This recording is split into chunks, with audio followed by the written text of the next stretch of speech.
Mitä naiseus merkitsee sinulle? Naiseus merkitsee voimaa. Mitä naiseus merkitsee mulle? Se onkin aika vaikea kysymys.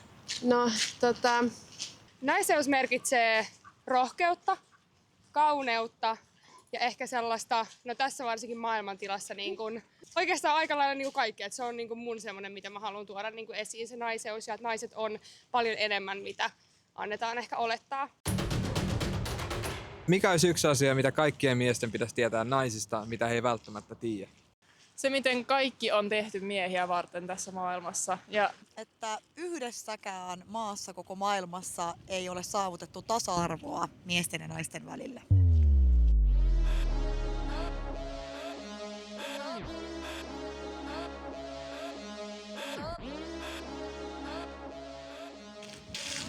Moi, mä oon Joel Perspektiivimediasta. Tänään me haastellaan ihmisiä naisista, naistenpäivästä ja naiseudesta. Jos sä et tiedä naista mitään, tässä on hyvä video, missä sä voit oppia jotain.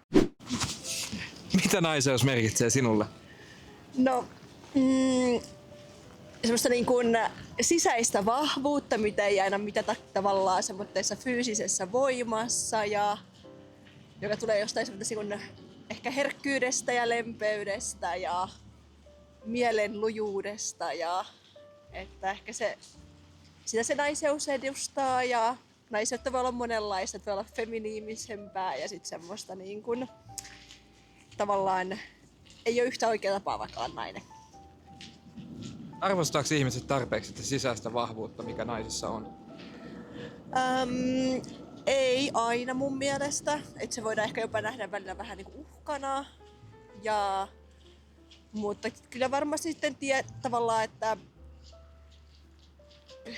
on myös ihmisiä, jotka osaa. En mä sano, että se on niin mustavalkoista, mutta ei ehkä yleisesti arvostaa tarpeeksi mun mielestä. Mitä naiseus merkitsee sinulle? voimaa, kauneutta ja iloisuutta. Kuka nainen inspiroi sua? Mun äiti. Miksi? Koska se on vahva. Se sai mut nuorena ja se pärjäsi hienosti. Äiti. Ihana äiti. Erilainen kysymys. Mitä kaikkien miesten ehdottomasti pitäisi tietää naisista, mitä he ei välttämättä tiedä naisista? No, tää on kyllä hyvä kysymys. Varmaan, että ne ajattelee vähän eri tavalla. Että niiden ajatusmaailma saattaa olla erilainen ja ne saattaa tuntea asiat eri tavalla, niin pitää ymmärtää. Voinko kysyä viimeisen jatkokysymyksen, että millä tapaa eri tavalla? Ehkä tunteellisemmin. Mitä naiseus merkitsee sinulle? No mä ajattelen, että naiseus merkitsee ehkä niinku vastuuta. Ja mä itse opiskelen tuolla hammaslääketieteellisessä, mutta mä myös niinku, olen tämmöisellä tutkijalinjalla, että mä myös siellä haluan tehdä tämmöistä muutosta, että me saadaan niinku naisten ääni enemmän näkyviin ja myös, että pääsisi tekemään hyvää, koska nyt kun on tämä maailmantilanne mikä on, niin aika huomannut, että siellä on miehet piuissa. Ja niin kuin mä oon miettinyt, että entä jos olisi ollutkin tämmöinen tilanne, että Trumpia ei olisi valittu presidentiksi, tilalle olisikin ollutkin tämä Kamala Harris, niin mikä tilanne olisi nyt? Mä niin kuin haluaisin oikein nähdä sen vaihtoehtoisen universumin. Niin, että joo, ehkä niinku vastuu tulee semmoinen pääasiallisesti mieleen. Mitä naiseus merkitsee sinulle? No, se on mun identiteetti. Mun mielestä se on niinku, mä oon vähän vanhan kansan ihminen, että miehet pitää niinku iskeä naisia ja naiset pitää olla, siis se on hienoa. Tuntuuko, että se on kadonnut yhteiskunnassa? No se on vähän joo. Se on vähän sillä lailla, että ensinnäkin niinku, tietysti tasa-arvo sinänsä on hyvä asia, sitä mä en tarkoita, mutta tämmönen, kaikki on nyt niin kielletty ja kaikki on niin vaarallista ja kaikki on niin hirveetä, että mun mielestä pitää olla vähän actionia elämässä ja miehet saa kyllä ihan niinku, ennen mentiin tanssiaisiin ja sitten oli hauskaa ja sitten juotiin viinaa. Mikä olisi yksi asia, mitä kaikkien miesten pitäisi ehdottomasti tietää naisista, mitä he ei välttämättä tiedä? se, miten kaikki on tehty miehiä varten tässä maailmassa ja ne ei ymmärrä, miten niin kuin naisten pitää, vaikka Suomessa meillä on tavallaan kaikki hyvin, niin kaikki on kuitenkin miesten perspektiivistä eka ja ne ei taju oikein. Niiden on vaikea nähdä asioita naisten näkökulmasta. Että kaikki miehet ei tiedä, että ei on ei. Ei tarkoittaa eitä.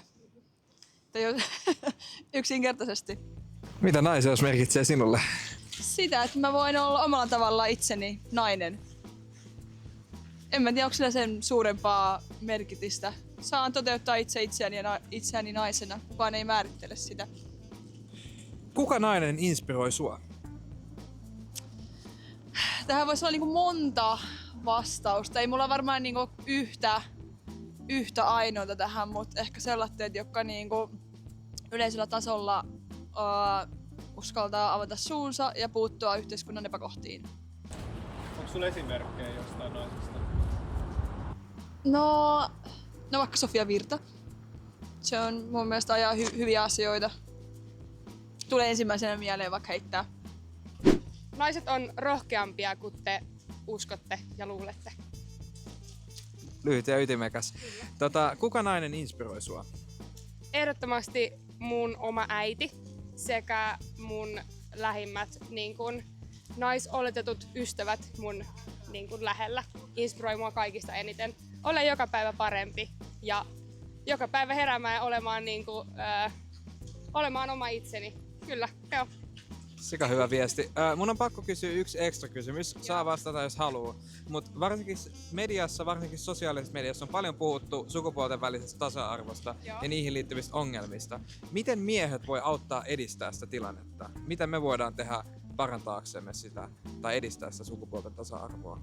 No, tästä on käyty just hirveästi keskustelua ja ehkä se mitä mä näen eniten on, että miehillä on tosi paljon ennakkoluuloja naisia kohtaan ja se on niin kuin se on aina ollut näin. Ja ehkä se, että jättää ne ennakkoluulot sivuun ja antaa mahdollisuuden ihan kaikessa naisille. On siis kyse jostain mielipiteestä tai ulkonäköön liittyvästä asiasta, niin anna sille naisille niin kuin mahdollisuus. Ja se on niin kuin se, mitä mekin annetaan ja yritetään niin kuin saada, niin kuin mekin annetaan miehille, että se olisi niin kuin tasa-arvosta.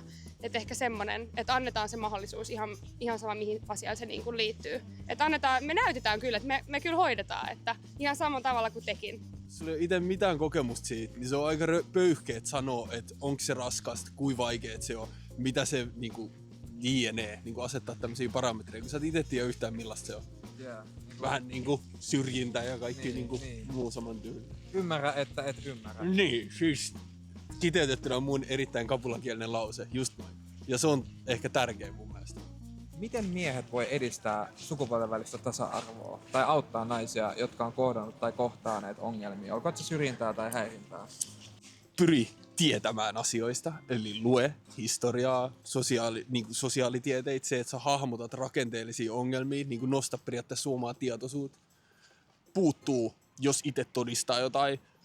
Itse uskon vahvasti tämmöisten niin mikroaggressioiden kitkemiseen, eli ei sen tarvi olla mitenkään vihalla, että hei noi, vaan silleen, että hei, onks toi niin kivasti sanottu? Tai silleen, että pyrkii semmoisilla mikroteoilla muuttaa sitä ilmapiiriä ja itse edustaa niitä arvoja, minkä takaa seisoo. Eli se, että ei tasa-arvo ole aina helppoa, tai siis että sun pitää tehdä se, minkä sä koet, että on oikein. Jos sä haluat edistää sitä miesten ja naisten välistä tasa-arvoa, niin sit sun pitää tehdä tietoisesti ratkaisuja, vaikka ne ei aina vähän voi olla hankalamman kautta aina välillä. Just esim. Puuttuu johonkin esim. Mulla on aina välillä, mä huomaan, ei naisten miesten välisestä tasa-arvosta, mutta mulla voi olla vaikeet, jos on mun esimies sanoo jotain, josta mä en ole ehkä ihan samaa mieltä. Niin esim. Tällaisista, niin ne on vaikeita tekoja, mutta hiljalleen tollasilla pienillä teoilla niin kohti sitä parempaa tulevaisuutta.